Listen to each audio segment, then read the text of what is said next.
Well, hi everybody, and I have a little bit of time here. It may have to be a shortened program because a webinar is coming up, but let's continue with the 8th program in the beginning of the book, 08A. So DK has been talking about the new seed groups and the experiment that they represent. Let's see if there's anything in the segue that can be of importance. Well, they will be important in the emergence of the new civilization. And I guess, that is one of our priorities, to do all we can to bring in the plan with its intention of preparing the way for the new civilization. We've been talking about mental approaches and emotional approaches. Mental approaches so far for the few, and the more emotional religious approach for the many. But that, of course, will begin to change because Aquarius, after all, is a 5th ray age. And the 7th ray, accompanying that equinoctial cycle of Aquarius, is on a different cycle. It comes through Aquarius via Uranus, yes, but the approximately 2,500 year presence of the 7th ray is an accompanying cycle, a cycle accompanying the age of Aquarius. Now he's going to begin looking at this, he says, from a different angle. Looking at the whole problem from another angle, it might be stated that the effort of the past has been to raise the consciousness of humanity through the pioneering efforts of its foremost sons of God, the image of the sun, each one of us as a sun. The effort of the future will be to bring down into manifestation the consciousness of the soul through the pioneering efforts of certain groups. Well, that is clear. We had individuals leading the way before, and now, very simply, we will have well-trained groups doing the same, bringing down the consciousness of the soul. The soul, we remember, is group conscious. It has, therefore, as you will readily understand, to be a group effort, because the soul is group conscious and not individually conscious. Even that, if we could just grasp that and feel our distribution throughout the groups with which we work. The newer truths of the Aquarian age can only be grasped as a result of group endeavor. This is a relatively new thing. In the past, a man had a vision and sought to materialize it with the aid of those whom he could impress and influence to think as he did. A man sensed an idea or intuited an idea and then tried to give it form, later calling in the help of those who saw his idea as an ideal. They wanted it to materialize. They aspired to have it materialize. A man had a great ambition, which was, in reality, a dim grasping of a part of God's general plan, and he then became a group leader or a ruler with the assistance of those who succumbed to his power or to his right to guide lead and dominate them. All right, this is as it was in the past. And so progressively the race has been led from point to point and from stage to stage of unfoldment until today many are seeing the vision, many, sensing the plan and dreaming dreams which they can work out together. So the whole group idea has been prominent from the beginning of Master DK's writing. And this, I think, is a 1937 writing, I think so. This they can do because they recognize each other, because they are beginning to know themselves and each other as souls, because their understanding is united, and because, and this is of prime importance, the light of the intellect, the light of knowledge, the light of intuition, and the light of understanding. Notice how he does separate intuition from understanding. Understanding becomes a part of intuition, evoked within them. They have intellect, knowledge, intuition, and understanding. Right.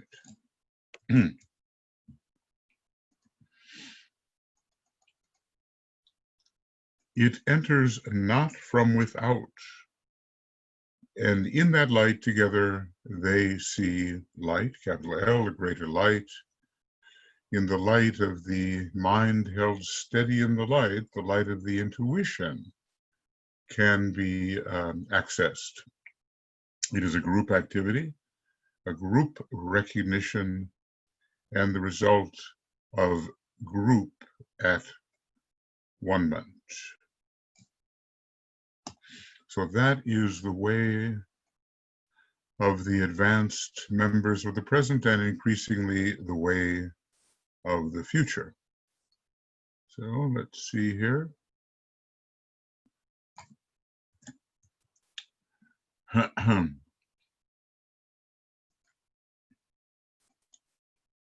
So we do have to, contrast how it was in the past to get a better idea of the changes which are occurring, the changing esoteric methods, the changing methods of training. And I suppose we have to ask ourselves, as teachers of this material and as students of this material, what is our particular attitude? Are we the lonely individual gathering those around us who can be impressed by what we see, or do we find ourselves cognizant of a group with which we are working and entering more the Aquarian mode of impression and distribution, circulation?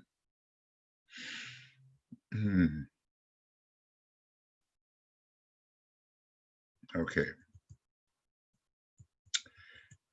All this is, however, so new and relatively so rare that these groups, he's bringing forward the seed groups now, remain as yet in an embryonic stage. We call them the seed groups of the new age. Okay. And until there is better understanding of how the energy of Aquarius transforms the methods of the past, these groups would remain embryonic. There are many such, as I told you, but all as yet so small and so undeveloped that the success of their effort remains for the future to decide. This applies also to the groups which I began to build in 1931, 90 years ago, 89 years ago, from Discipleship in the New Age, volume 1 and 2, both. Okay. So, we ask ourselves, what kind of progress has there been? And I'm sure from the master's perspective, they can see a lot more than we. And I would say that group work as preparation to enter the New Age has taken on a considerable acceleration. As I've commented, there was a listing of modern progressive groups working for the uplift of humanity, and there were just so many. The list went on, and then they sped the camera up so that it just seemed to race, and the list never ended. So you got the feeling that really the idea was catching on.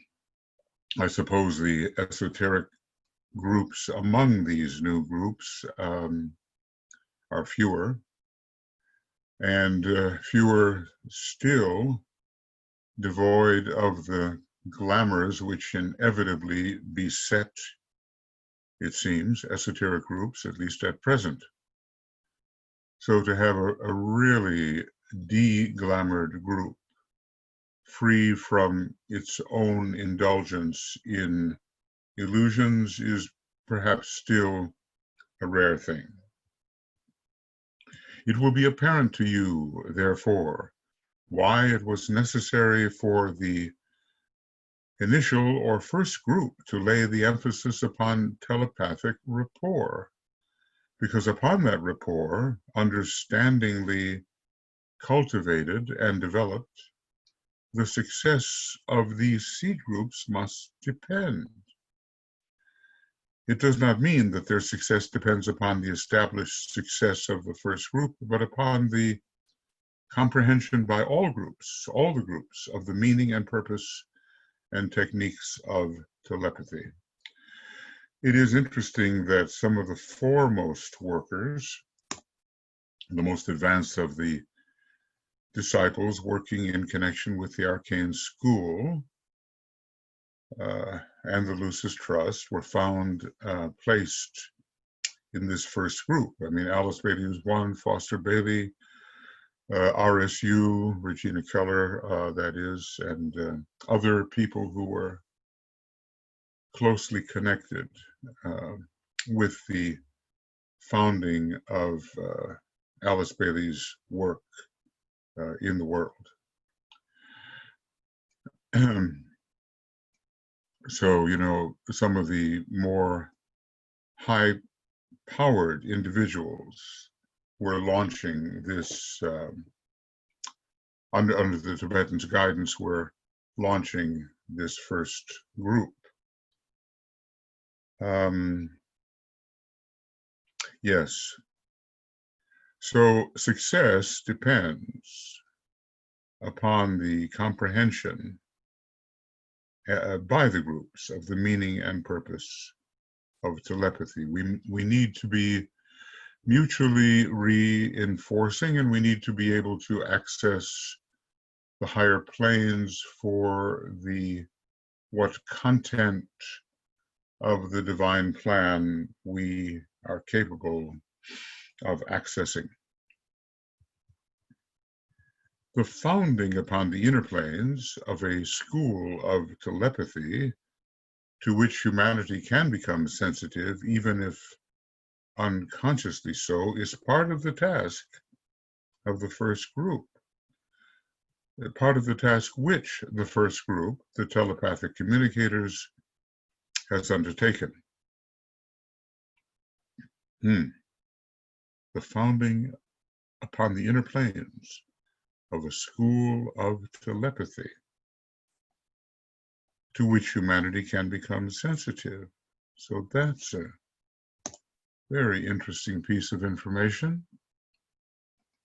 And One trusts that it has progressed and that when Master DK presents his third installment of Bridging Treatises, it will be a more sensitive discipleship group that can be impressed by those teachings and that humanity itself can be better impressed.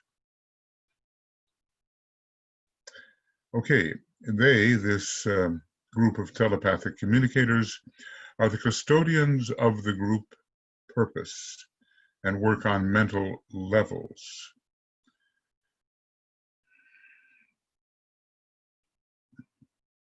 The second group, the trained observers, has the objective to see clearly through the use of the intuition, to see clearly through the use of the intuition.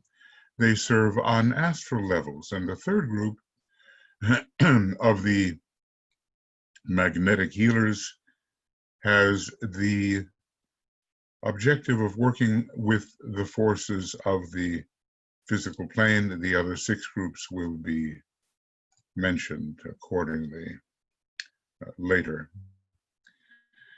Okay, so let's, the thing that we'll do is, whoops, make everything disappear inappropriately. And the second group works on the astral levels. Okay.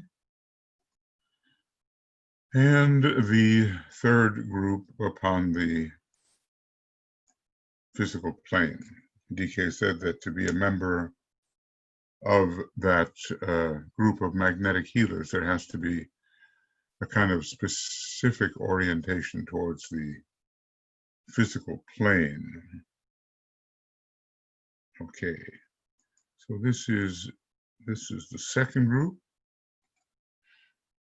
and working at the dissipation of glamour is an important aspect of their work. And the third group, working very much with the etheric body, just as the first group works mentally. So you can, judge of your own orientation towards these first 3 groups. And arising from them, in a way, came all the others, except maybe for the 10th group, which is a synthesis of everything that has gone before. 3 members from each of the groups, making 27 in all. You have become somewhat accustomed to the concept of these groups. The novelty is dying out, and you are apt to ask yourselves whether there is, in the last analysis, anything really new in them. I will give you further on 3 reasons for the fact of there being a step in advance of anything hitherto possible on the physical plane. This may reestablish their importance in your minds and enable you to carry forward your work with fresh ardor. When things become habitual and customary, perhaps our enthusiasm dies down, and he wants to give us a new perspective which will awaken again our ardor, our burning aspiration. I have stated, he says, that these groups constitute an experiment and that they are connected paramountly with the work of the New Age, as it will express itself through the coming civilization and the future culture. It might be of value here if I pointed out the distinction which exists between a civilization and a culture. Indeed. And, ponder for a moment, what do you think the distinction is.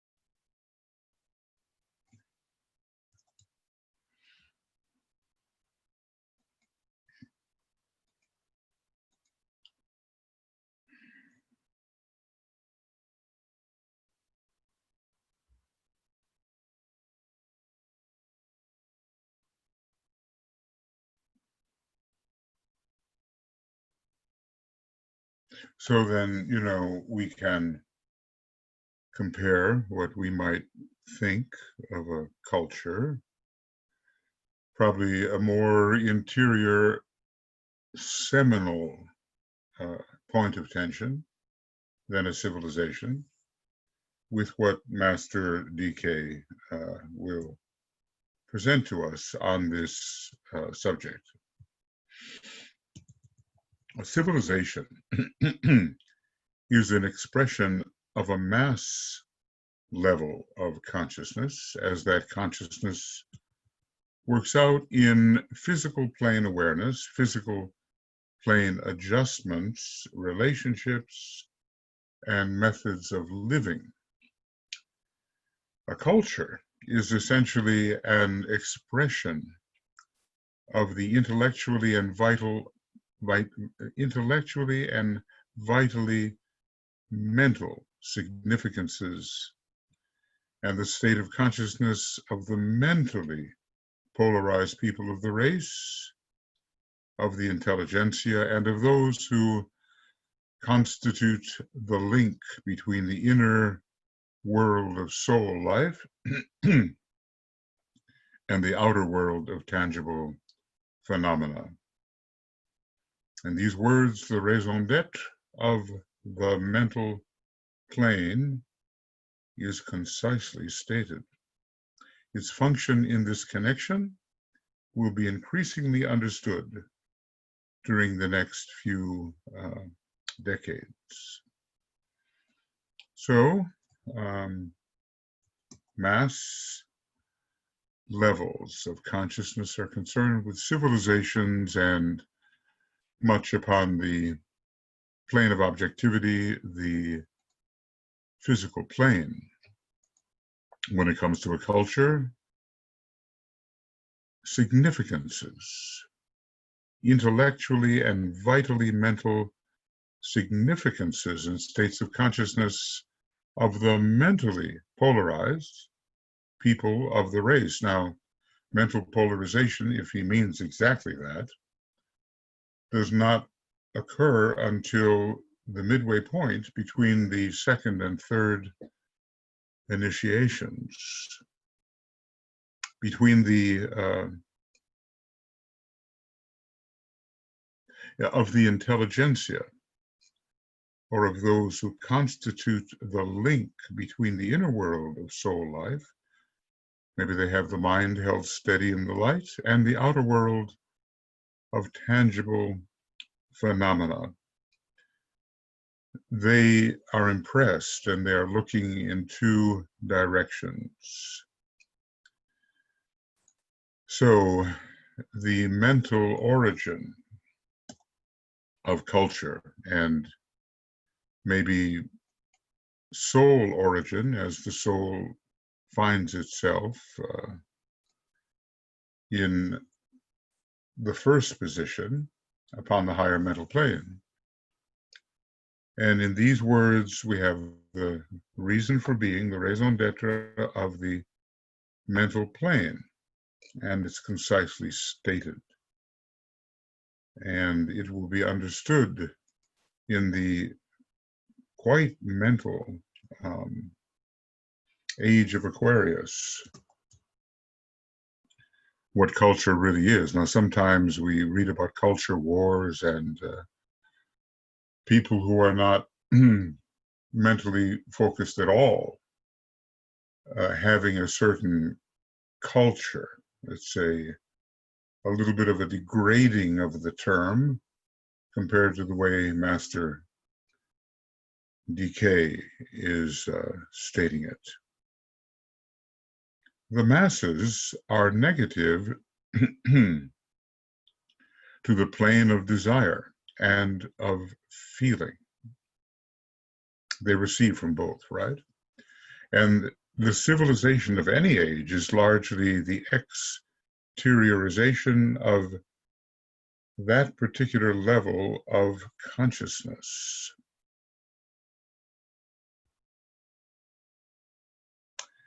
Desire and feeling are externalized in the civilization as Master DK sees it. The intelligentsia are positive, and their positive mental orientation produces the culture of their time or their race or their community. And then we are going to have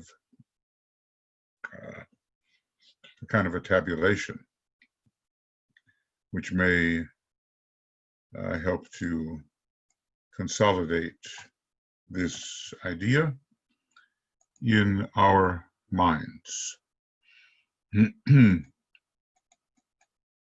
So we have, therefore, the masses who are negative, they're responsive to desire, and they produce civilization. And the intellectuals are positive. They control their desires to a certain extent. They control the objectivity of the etheric physical plane through the power of the mind. They are responsive to mind, and they produce culture. Well, I've been using the green here because we're dealing with something outer and objective. The intellectuals, the planet Mercury, particularly. Okay. So, this is something that has to be borne in mind at this time. In these, you have the two poles which distinguish the race. And right now, there's a battle on between them as the people responsive to the Piscean civilization because of their training, and we might call it the insufficiency of their experience, find themselves very opposed to the intellectuals whom they consider to be the elite, removed, the power structure, and in general, those who are putting them down and somehow making sure in the preservation of the privileges of the elite, that the lesser group, in terms of experience, cannot be fulfilled. This, of course, is the worst view of it. Others aspire to bridge from civilization to culture, from emotions to mind. So in these, you have the two poles which distinguish the race. And it is through the interplay between these two that human activity, progress, and development is generated and carried forward. Well, there are going to be the stresses of the fourth ray in any customary human situation, the battle between civilization and culture, and occasionally the correct working out of the higher culture within the civilization. I suppose when Plato conceived of the philosopher king,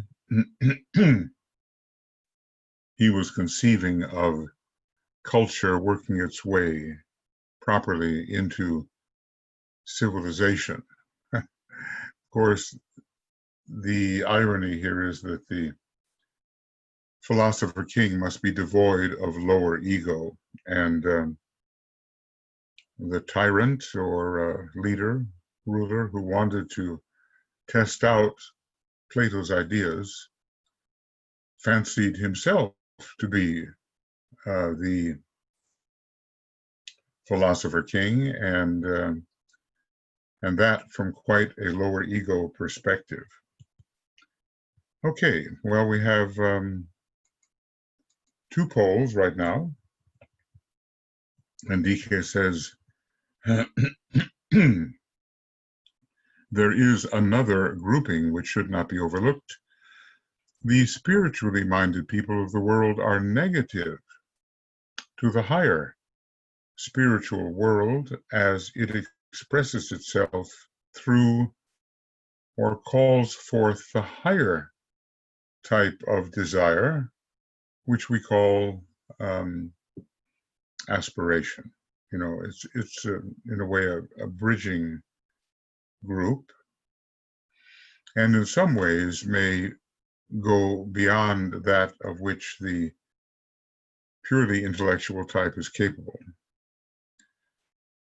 When you are both intellectual and spiritual, it is a significant mark of attainment. We have those who are spiritual, we have those who are intellectual, and sometimes there is insufficient blending of the two approaches. So this produces the exponents of the spiritual nature who constitute in the aggregate the Church of Christ or the world religions in the exoteric sense and in any race or time. Positive to this group and giving them the keynote of the culture of their particular age on a higher turn of the spiral are the esotericists and aspirants throughout the world. So maybe we're looking at the religious types. Let's see, how does it go here?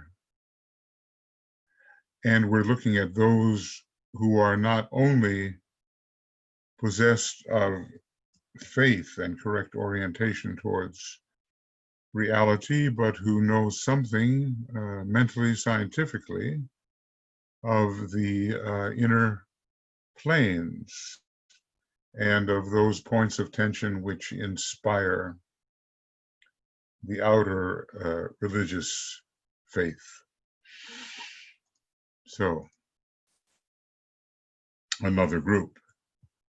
Not just those who represent outer civilization, not just those who represent culture with its keen intellectuality, but the esotericists who are on a higher turn of the spiral and who particularly are influencing those who are religiously inclined. Okay, so here's the other grouping which should not be overlooked. The spiritually minded people are negative to the higher spiritual world as it expresses itself or calls forth the higher type of desire it evokes from below, the higher type of desire, which we call aspiration. And this produces those exponents who constitute the Church of Christ or the world religions, and basically the esotericists are guiding them. Positive to this group are the esotericists and the aspirants. Sometimes the intellectuals can be influenced by the esotericists, and that's in one way our task for the future, because In the Aquarian age, science and religion must blend. The esoteric science and the more ordinary orientation of religion must blend, and there are a number of masters working on that fusion of the two. So the esotericists and the aspirants, they are responsive to the mind aspect. In this way, the spiritual culture, higher than the ordinary culture, and the resultant civilization comes into being, and to it, the lower becomes responsive. Well, I think we will have an enlightened age which responds far more to spiritual culture than has been the case. There have been always religious types, and even in the opening of the second petal, there is an orientation towards God transcendent, even if God immanent is not understood. But there will be greater understanding of the science of religion, and the factuality of the higher planes will blend with the religious impulse, which will be increased in its aspirational quality and in its mental quality, an infiltration of high mentality of a spiritual type will enter into the life of the so-called religiously inclined individual. You have therefore the masses and the intellectuals together negative in their turn to the positive impression of the deeper civilization and culture, the coming Aquarian civilization we often hear of, as it is expressed through the religions of the world, if they are of a high quality, and the group of idealistic esoteric seekers after reality. These latter are the glory of every age and the positive germ of the subjective unfolding impulse, which is basically the source of all current phenomenal appearance. So he's listing here even a higher type of civilization than the ordinary objective civilization conditioned by desire and sometimes by culture, but a higher type of culture to which the masses and the intellectuals are negative, is emerging. They are negative to the positive impression of the deeper civilization expressed through the religions of the world in their higher forms of expression, and especially impressed, even if unknown to them, by the groups of idealistic esoteric seekers after reality.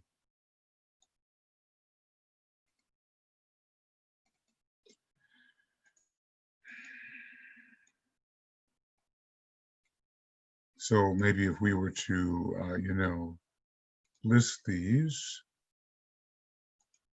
in some way, it got a little bit involved, but if we were to list them in some way, we would have outer, let me do this correctly. Outer civilization, intellectual,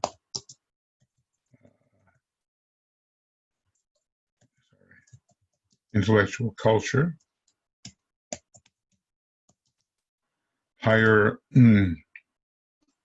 outer civilization, often, let's say, often with its mass religious orientation, intellectual culture, higher civilization, and higher religious orientation, and finally, positive esotericism exemplified. Oh, how about spelling, huh? By the aspirants and the disciples, and eventually the initiates. Certainly, when Plato conceived of his philosopher king, such an individual was an initiate, definitely. So this group of religionists, higher, I would say, because in any civilization you have a lower type of religionists, higher.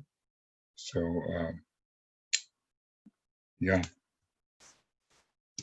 And esoteric aspirants, in their turn, constitute the negative pole to the positive impression of the planetary or occult hierarchy, and consequently, we have.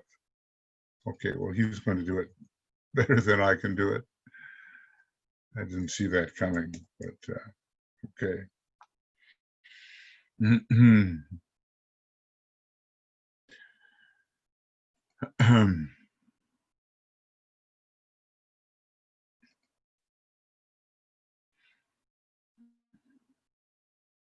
Now, pause over what color to put this into. Maybe no color at all, okay? We have negative groups and positive groups, and they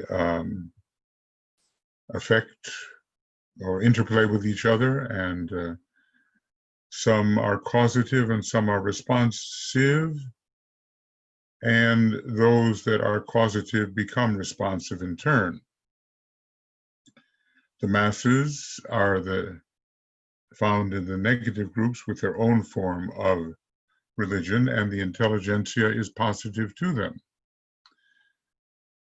And of course, there are those in the initiate rank that are positive to the intelligentsia. The churches and religions and occultists are the negative group. Even occultists are included. The esotericists seems to be a higher category, along with aspirants. So, true. I think this is the problem, that this really belongs over here. I think so. Right. And the esotericists, in their turn, are responsive to the planetary hierarchy. That makes more sense. Now let's see if I can just make something so small that we can manage it.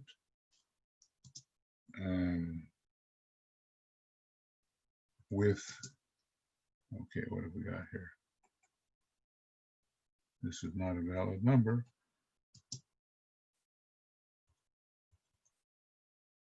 So I want to make this an 8. Okay, so with their form of religion, and let's see if I can get back here. I'm not sure I can.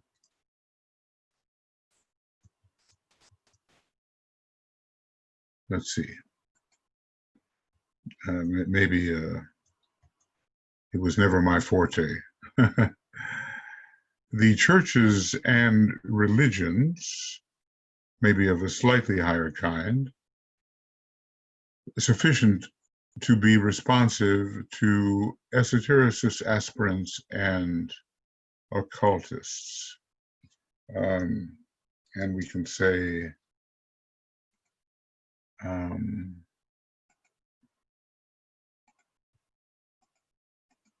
can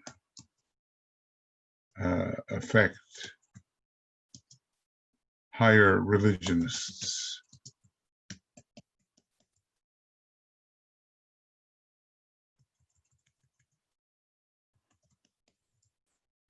And then these, we have many people who are leaders in the religious field and are quite enlightened beings.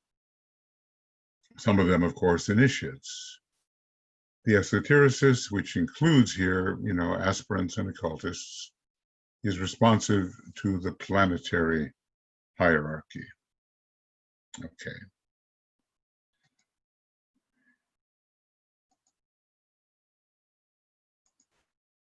Broadly speaking, these groups divide themselves into the extroverted groups and the introverted groups, into objective and subjective levels of consciousness. The higher religionists may be outward turned or maybe more mystical, but they still have much to learn from the esotericists. Into the objective and subjective levels of consciousness and into, okay, that's not what we want, into the major divisions of the phenomenal world and the world of spiritual realities. So what do we have here? We have further divisions are listed. The problem before the hierarchy at the beginning of the new or Aquarian age was, and it acts as if, has it taken place? Maybe with the coming of Sir Francis Bacon, the bridging period began. He was so Aquarian in nature and stimulated the fifth ray so potently. So it looks like, from a certain perspective, the Aquarian age, at least in its bridging increase of intensity, has begun. The problem before the hierarchy at the beginning of the New Age was, not is, how to fuse and blend these two distinct groups. This is up to the new group of world servers, isn't it? Attitudes or states of consciousness, so that from their fusion, a third group could emerge, which would be exterior in its activity and yet consciously alive to the interior values. And, we might say new group of world servers. They should be able to function upon the outer plane of appearances and at the same time be equally awake and active upon the plane of reality and of spiritual living. Yeah. So bridging groups were needed. And although hierarchy will walk with us, with humanity, it will still require the mediatorship, if I can call it that, of the new group of world servers. He said, what I have to say here is the most important thing I have to say at all, namely that the new group of world servers is emerging and hierarchy and the Christ are returning to objective visibility. Given the volumes of material that he's written, even though he might consider them only the ABCs, still the most important factors have to do with the development of the new group of world servers, and the externalization and reappearance. So interesting that the word was used. Well, there's a 500-year overlap period. And it seems that Francis Bacon was a great stimulator of that. And, he was active in the very earlier part of the 17th century, say from, 1600, roughly, after the death of Queen Elizabeth, and in relation to the court of James I, was it? And that's about 400 years ago. And another 100 years until the actual age of Aquarius begins in 2117, according to that letter that Master DK wrote in response to Roberto Assagioli's questions. Anyway, a little more, as I have coming up right away, another webinar. This type of dual functioning is the easiest activity for the members of the hierarchy and constitutes the sine qua non, that without which, prior to association with that hierarchy. So we have to, the new group of world servers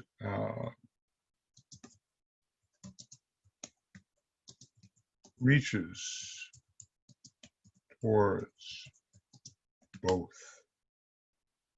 hierarchy and humanity.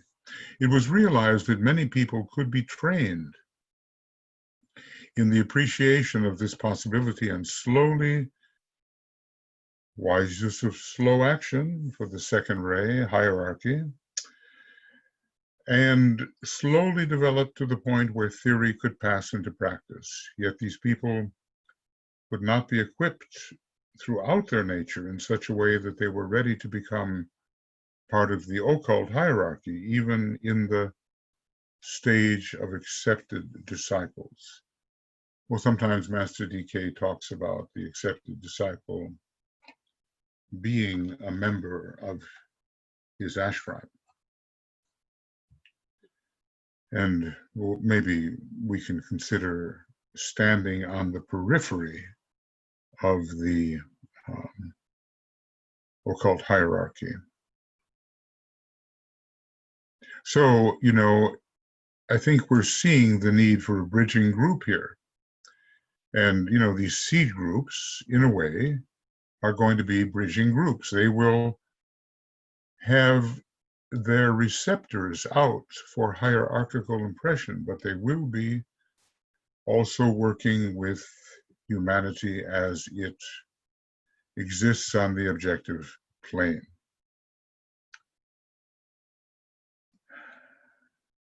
Okay. Just a little more, I'm late. Okay. It was the realization of the need for a bridging group,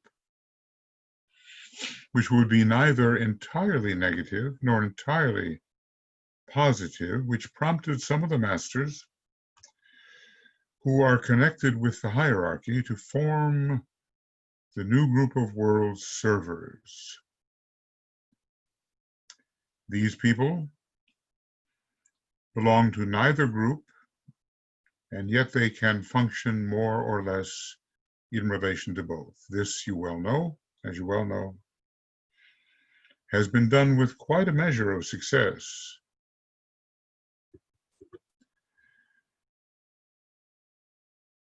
And this large group now exists and is magnetic enough to draw forth response from the mass of the world aspirants and servers who represent the current civilization and current culture, and at the same time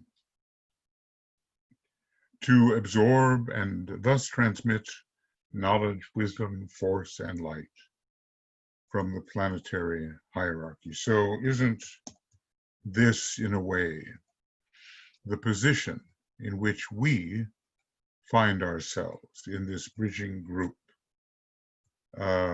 Let's just say, in general, that we, students of esotericism, find our place in this bridging group, the new group of world servers, if we qualify. And of course, this means, to some extent, begin to approach, having taken the first initiation, begin to approach the second, however long that may require. It has been deemed possible to form groups within the new group of world servers, whose members can begin to prepare themselves to express both the phenomenal and the impulsive, the negative and the positive, the material and the spiritual, with such a measure of success that in due time there can exist on Earth a replica of the hierarchy, its methods and techniques of work. Such is the purpose of the groups which I have formed, these C groups in process. He wrote this in 1937, so naturally not all the C groups were formed, nor did they ever become formed yet, because of the intervention of the second phase of the Great War that we call, the second phase, we call it World War II. So such is the purpose of the groups which I, the Tibetan, have formed, and of other groups throughout the world who, in a different way and form, and employing perchance a different phraseology, yet are motivated and actuated, as are the C groups for which I made myself responsible. Okay. Well, that's all we can do right now.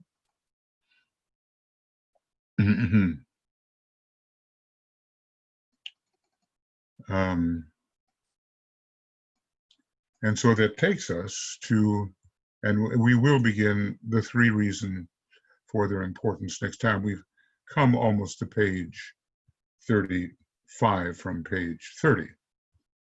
So let's see if I can very quickly, there we go, find this, page 30, I'll call it 34/35, and I'll bring it down here.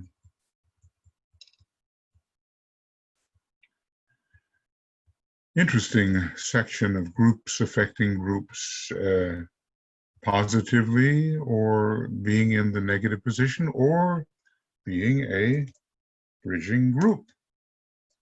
So 34/35, and that's the end of number 8. And we'll start with number 9. We're getting there, the book will be completed before long, and the beginning will be in place. So,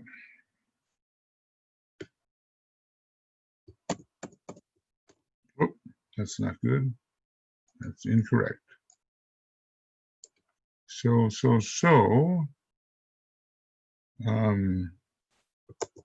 many adjustments. Yeah. All right, friends. So that's going to be our work for right now, and I'll be, converting this and getting into the esoteric science of triangles in just a few minutes, if I'm not too late for this.